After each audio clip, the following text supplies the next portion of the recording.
If you eat right and do a certain things with your body, you can drop your sleep quota. I'm getting lazy and I'm sleeping, averaging somewhere around 4.5 hours now.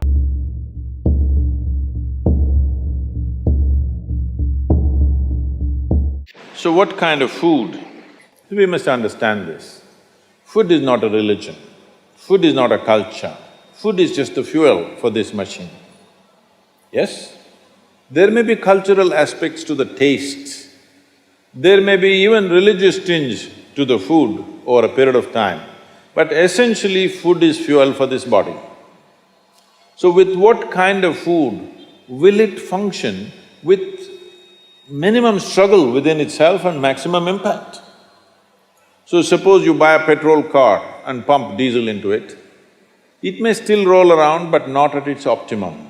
Similarly, various foods you can eat and still somehow it functions. But those communities which have eaten with care, you can clearly see a distinct difference in the way they function, the levels of intelligence and whatever. So in India, we prescribed food for different people in different way. If you're doing menial jobs, you eat one way because you need physical muscle. If you're doing other kinds of trading and other kinds of activities, you eat another way. If you're a fighting class, you eat differently.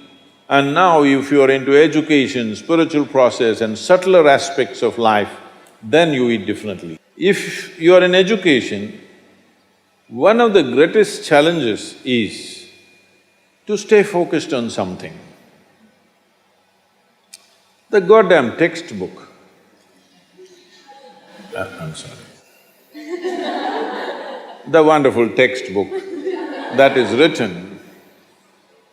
written for an average intelligence. It's a common prescription. It's not written for the brilliant student. It is written in a way that it's a common prescription, everybody gets it. But that textbook, how much effort it is taking for a whole lot of people? How they have to read it 10 times to get it? But you lie down in your bed and read a love story, you remember every word, huh? Yes or no? How come? So you don't lack memory, you don't lack focus. It is just that textbook and you chemistry is not working.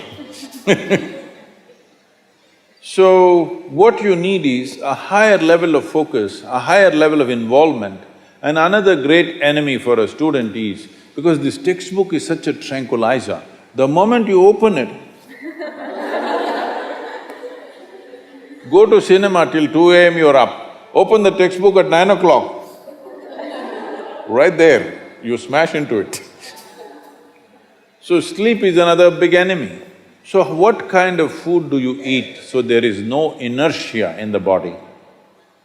In yogic way of seeing things, we are looking at tamas, rajas and sattva. Tamas means inertia, rajas means activity but no balance, sattva means absolutely balanced kind of energy.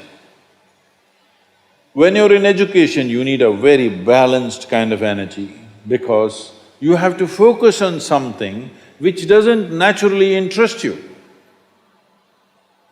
It's not something with which your chemistry is gelling. If your chemistry is gelling, you are always focused on that one, isn't it? Here there's no chemistry, but you have to focus on that. For this you need a balance and a steady mind. For this you need to eat in a certain way. To put it very simply, food goes through your body through the alimentary canal. From your mouth to your anal outlet, there is a pipe. Through this it runs, going through various stages of digestive process. Many of you are biology people, right? So, it goes through the alimentary canal. Now it begins with the lip. Here, if you look at this, all the herbivores and carnivores. If you look at the animal kingdom, there are herbivores and carnivores are two main segments of animals in the world. One eats vegetable matter, another eats meat. If you look at the alimentary canal, the way it is built, between herbivores and carnivores, there's a distinct difference.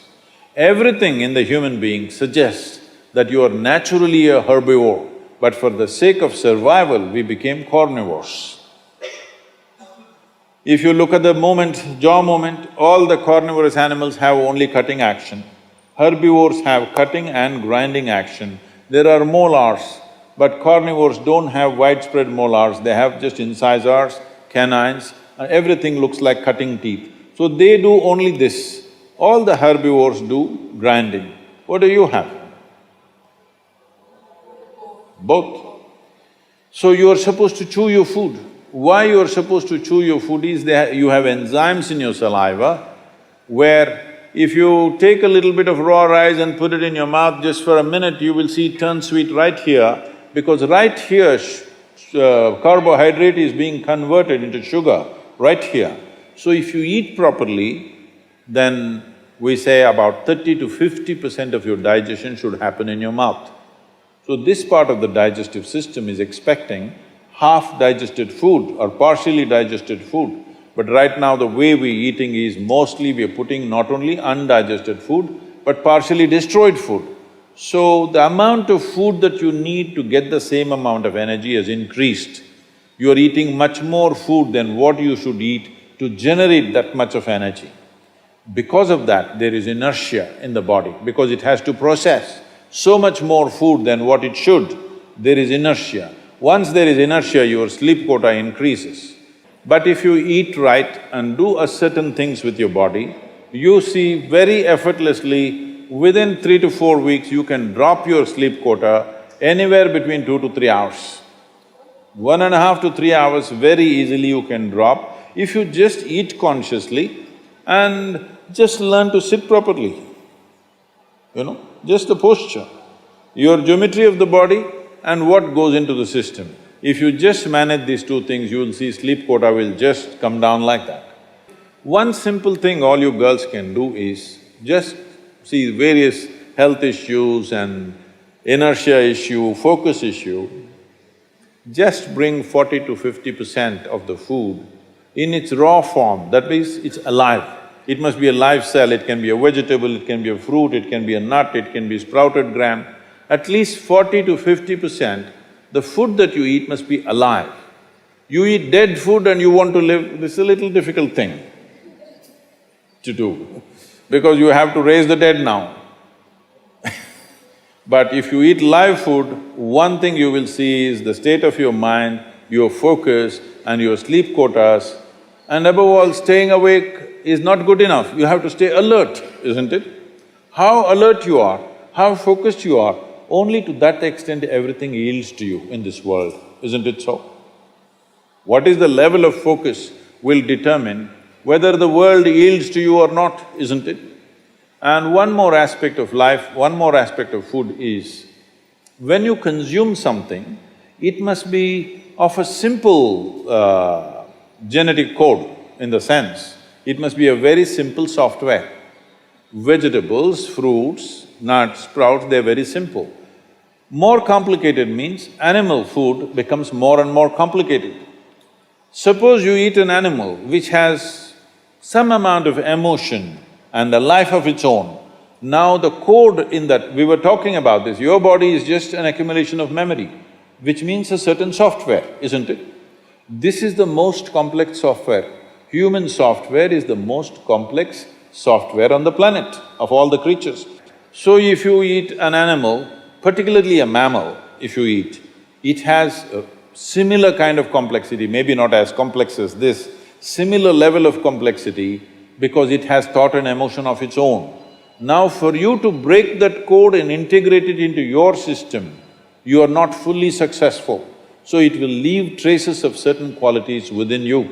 You cannot break that code and make it a part of yours because it's a different and complex code. If you eat a leaf, a vegetable, a fruit, a nut or a sprout, this is much simpler. If you must eat non-vegetarian food, you must eat that which is furthest away from you. So generally, fish and water life is furthest away from you. So if you must eat non-vegetarian food, the best thing to eat is you're on the coast. Fish is the best thing to eat that way.